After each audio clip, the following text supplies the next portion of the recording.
route was so-called dangerous areas. So local Christians did not go there. So when we visited Cotabato City and Marawi and Iligan, there are police officers. Over 10 police officers escorted us. Wow. They prepared for the battles or some attacks from fundamentalists, Muslim and fundamentalists.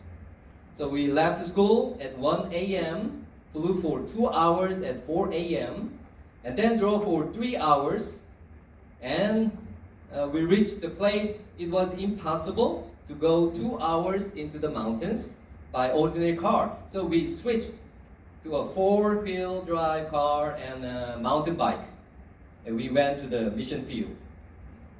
So I want you to see, okay?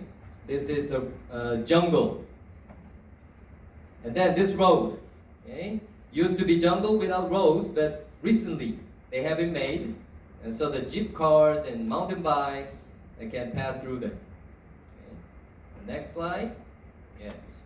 This is the sign of our church in the mountain. And here we go.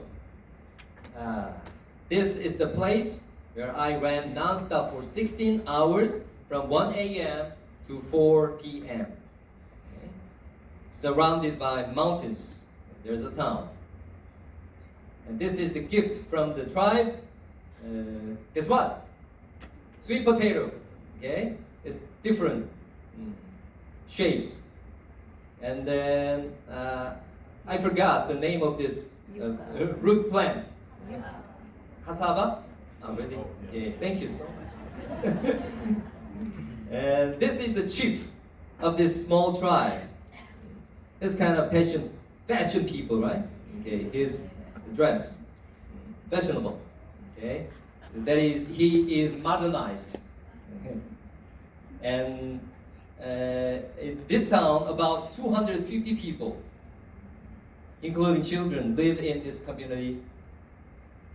And they looks like this. Okay, okay, yeah. Children.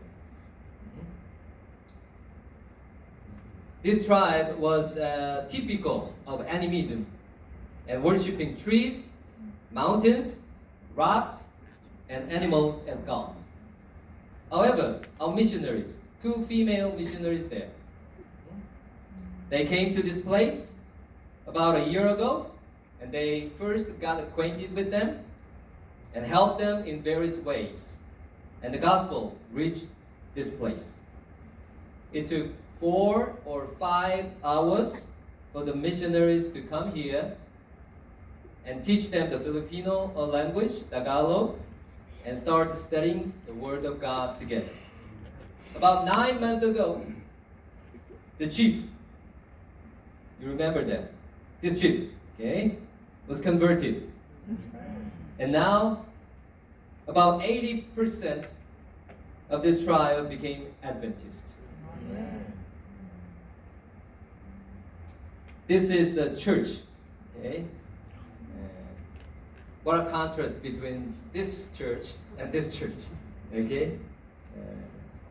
Church, inside the church, here. Okay. Beautiful church for their own. And then on that day we visited, we had a special meeting in the evening. Okay. Then we split up after the program and spent the first night in hammocks or bamboo houses like this. Okay. Some friends live in the bamboo houses. They are very lucky because they have a roof. But in hammocks, there's no roof, just outside. When I woke up next day, there was a problem. Guess what? There was one problem. We had no water to wash with. So I happened to meet and talk this guy. His name is George. George is a vice mayor of that town, a member of our church, who is helping this tribe. He graduated from Adventist school in Philippines. As it turned out, the tribe's biggest challenge was getting water, and George was looking for a way to help the tribe. Together with George, my translator, I cannot communicate with them because they cannot speak English, they cannot speak Tagalog sometimes, so I cannot communicate with them. So I need George as my translator. And then the chief and several tribesmen, I went to the place where they usually brought water. Okay? It wasn't our round trip, but the road was slippery and rough. So I almost fell down to the ground several times. The chief saw me like that, and he made me a wooden staff on the spot, like this. Here. Okay? Do you remember Psalm 23? Let's read it together.